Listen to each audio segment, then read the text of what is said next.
Assalamualaikum warahmatullahi wabarakatuh. Perkenalkan, nama saya Vindi Nur Cahyani dari Prodi Ekonomi Syariah Universitas Zainul Hasan Genggong. Selamat menyaksikan video yang akan ditayangkan. Sebelumnya, video ini dibuat untuk memenuhi tugas dari mata kuliah Koperasi Syariah, yang dimana dosen pengampu dari mata kuliah Koperasi Syariah ini adalah Ustadz Syaifuddin Syuhri MEI.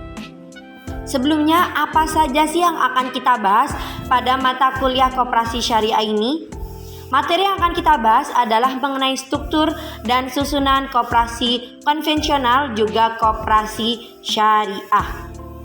Tentunya ada beberapa poin-poin yang akan kita bahas pada pertemuan kali ini. Poin-poin yang akan kita bahas pada pertemuan kali ini yang pertama adalah mengenai sejarah dari koperasi. Poin pertama adalah mengenai sejarah dari koperasi. Poin ini akan membahas mengenai bagaimana koperasi pertama kali berdiri di Indonesia. Poin yang kedua adalah mengenai fungsi koperasi. Nah, untuk ini mendasar apa saja fungsi dari koperasi. Poin yang ketiga adalah mengenai tujuan dari koperasi. Ini akan membahas mengenai untuk apa sih koperasi ini didirikan di Indonesia. Poin yang keempat adalah mengenai prinsip koperasi. Nah, untuk prinsip sendiri ini adalah pegangan dari kokohnya koperasi. Yang kelima, mengenai perbedaan koperasi konvensional dan juga koperasi syariah. Nah, tentunya dalam menjalankan prosedurnya ada perbedaan nih antara koperasi konvensional dan juga syariah. Poin keenam mengenai struktur koperasi konvensional, dan poin yang ketujuh adalah mengenai struktur koperasi syariah. Langsung saja untuk mempersingkat waktu, kita akan membahas poin yang pertama. Poin yang pertama akan membahas mengenai bagaimana sejarah berdirinya koperasi. Namun sebelum itu perlu kalian ketahui, koperasi adalah gerakan ekonomi kerakyatan yang semua kegiatannya berdasarkan dari asas kekeluargaan. Mari kita mengenal bagaimana pertama kali koperasi berdiri di Indonesia. Untuk koperasi sendiri, pertama kali berdiri di Indonesia ini pada tahun 1886, yang mana pada saat itu Pamong Praja Patih R. Arya Wirya Atjama di Purwokerto mendirikan sebuah bank untuk para pegawai negeri atau priai. Nah, untuk priai sendiri pada zaman sekarang ini bisa disebut dengan sultan. Nah, ini juga didirikan untuk menolong mereka dari jeratan lintah darat yang memberikan pinjaman dengan bunga sangat tinggi. Nah, dari situ penyebar luasan semangat koperasi ini terus berlanjut dari 1886 sampai 1927. Dan pada saat itu terbentuk Serikat Islam yang bertujuan untuk memperjuangkan kedudukan ekonomi para pengusaha pribumi. Dan kemudian pada 12 Juli 1947 dinobatkan sebagai Hari Koperasi Indonesia. Kita masuk ke poin yang kedua, yakni mengenai fungsi dari koperasi. Nah, untuk fungsi koperasi ini tertulis dalam Undang-Undang Nomor 25 Tahun 1992. Apa saja isinya? Yang pertama, apa saja fungsi dari koperasi? Yang pertama adalah mengembangkan potensi dan kemampuan ekonomi anggota, pada khususnya anggotanya. Namun masyarakat pada umumnya juga tak kalah luput dari target koperasi sendiri. Yang kedua adalah berperan aktif dalam upaya meningkatkan kualitas kehidupan masyarakat dan manusia, tentunya untuk memperkokoh perekonomian rakyat sebagai pondasi kekuatan dan ketahanan perekonomian nasional. Yang ketiga adalah untuk mewujudkan dan mengembangkan perekonomian nasional sebagai usaha bersama berdasarkan dengan asas kekeluargaan yang merupakan asas dari koperasi dan juga asas demokrasi. Kita masuk ke poin selanjutnya, yakni poin ketiga. Poin ketiga adalah mengenai tujuan dari koperasi. Nah, untuk tujuan koperasi sendiri dibentuk untuk membantu meningkatkan kesejahteraan para anggotanya.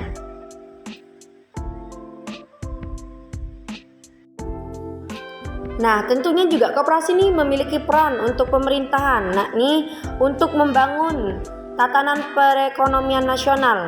Nah, tidak hanya untuk anggota, tujuan koperasi juga memiliki peran penting bagi para konsumen atau para pelanggannya. Maka, koperasi dilihat dari masing-masing kepentingan bertujuan untuk apa. Seperti bagi konsumen ini bisa memperoleh barang baik dengan harga yang lebih rendah. Bagi usaha kecil, sebagai untuk produsen ini bisa menawarkan barang dengan harga yang cukup tinggi. Namun, koperasi ini secara umum tujuannya adalah untuk yang pertama, meningkatkan kehidupan ekonomi anggota koperasi dan juga masyarakat di sekitarnya. Yang kedua, untuk meningkatkan kesejahteraan ekonomi anggota koperasi dan juga masyarakat di sekitarnya. Yang ketiga, untuk membantu pemerintah meningkatkan kesejahteraan ekonomi, baik dari rakyat adil yang makmur menjadi soko guru dalam perekonomian nasional. Untuk tujuan koperasi selanjutnya ini membantu produsen dengan memberikan penawaran harga yang relatif lebih tinggi. Poin selanjutnya untuk membantu konsumen dengan memberikan penawaran harga yang relatif lebih terjangkau.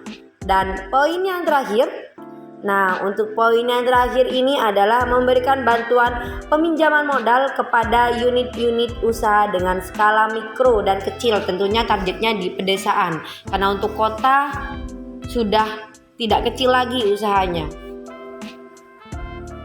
Kita next ke poin nomor 4. Untuk poin nomor 4 ini adalah mengenai prinsip dari koperasi. Untuk prinsip koperasi ini diatur dalam Undang-Undang Nomor 25 Tahun 1992 tentang perkoperasian. Di undang-undang ini menyebutkan beberapa prinsip dari koperasi. Apa saja yang disebutkan? Mari kita bahas. Yang pertama, keanggotaannya bersifat sukarelawan dan terbuka, tidak ada pemaksaan, melainkan harus dengan kesadaran dan keinginan dari diri sendiri.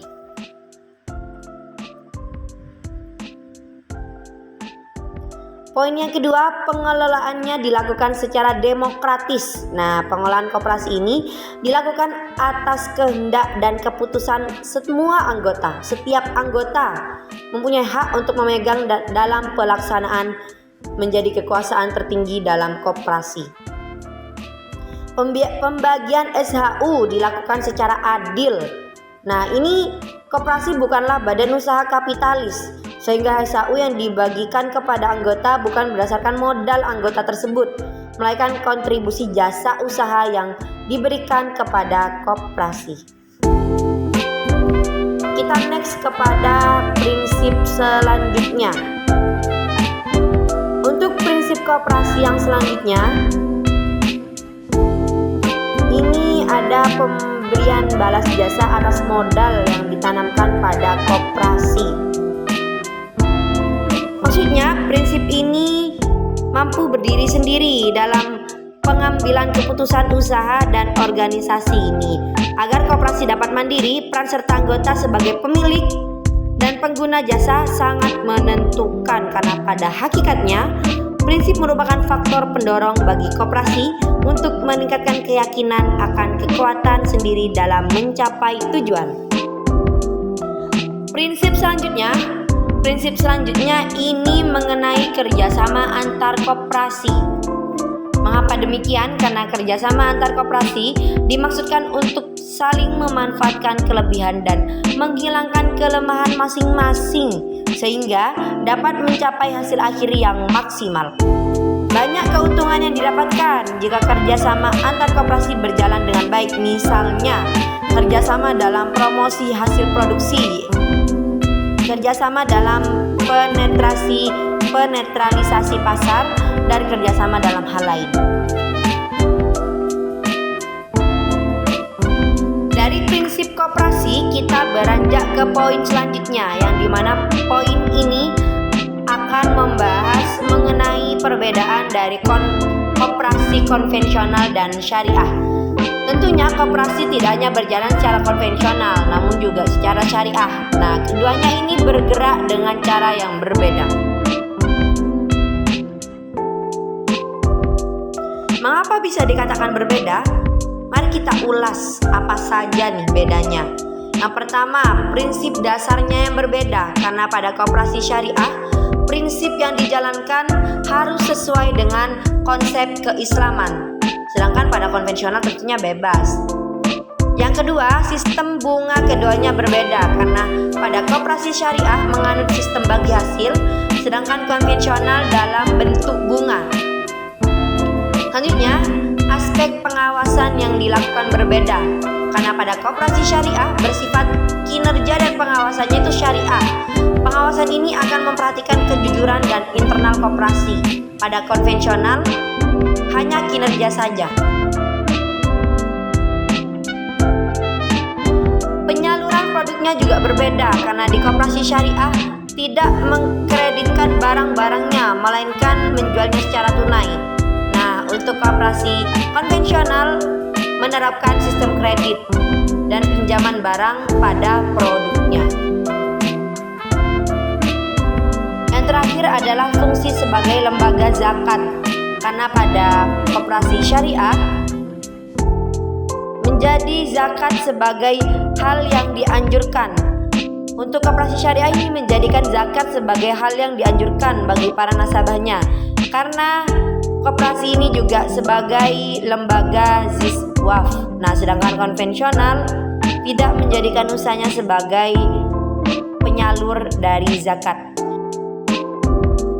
Poin nomor 6 mengenai struktur dan susunan dari koperasi konvensional. Ini akan dibahas secara mendasar, karena untuk lebih rincinya akan dibahas di akhir setelah struktur dari koperasi syariah. Bisa kita lihat dari gambar tersebut adalah gambar dari struktur koperasi konvensional. Ada rapat anggota. Di paling atas ada pembina, pengurus, dan pengawas, serta anggota yang menjadi pemegang kekuasaan di koperasi.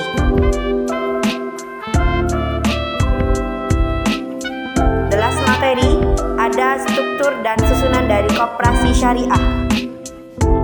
Untuk struktur dan susunannya dari koperasi syariah ini hanya berbeda di poin Dewan Pengawas Syariah. Bisa kita lihat di koperasi syariah tentunya juga lebih rinci. Di situ ada poin Dewan Pengawas Syariah.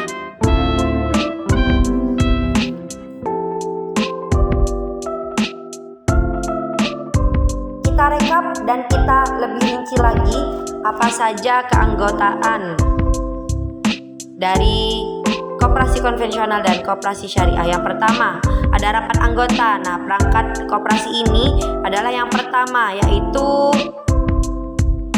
bisa dibilang bahwa rapat anggota ini menjadi kunci dari keberhasilan yang diraih oleh koperasi. Setelah rapat anggota ada pengurus. Nah, untuk pengurus ini merupakan perangkat kedua yang bisa dibilang sebagai lembaga eksekutif yang hadir dalam sebuah koperasi. Yang ketiga adalah badan pengawas dan pemeriksaan perangkat koperasi. Yang ketiga yaitu sebagai pemeriksa yang pada dasarnya tugasnya dimiliki oleh badan pengawas, yaitu menjalani pengawasan.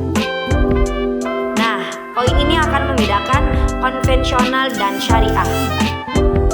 Karena di syariah, khususnya di syariah, ada yang namanya Dewan Pengawas Syariah, yang dimana ini memberikan nasihat, tugasnya memberikan nasihat dan saran kepada direksi, pimpinan usaha syariah, dan pimpinan direksi. Dan sampailah kita di penghujung dari video yang telah ditampilkan. Dan cukup sekian pembahasan mengenai struktur dan susunan dari koperasi syariah juga konvensional, yang dimana kita juga membahas untuk mengenal lebih dalam dari koperasi. Akhir kata, wassalamualaikum warahmatullahi wabarakatuh, and thanks for watching, teman-teman.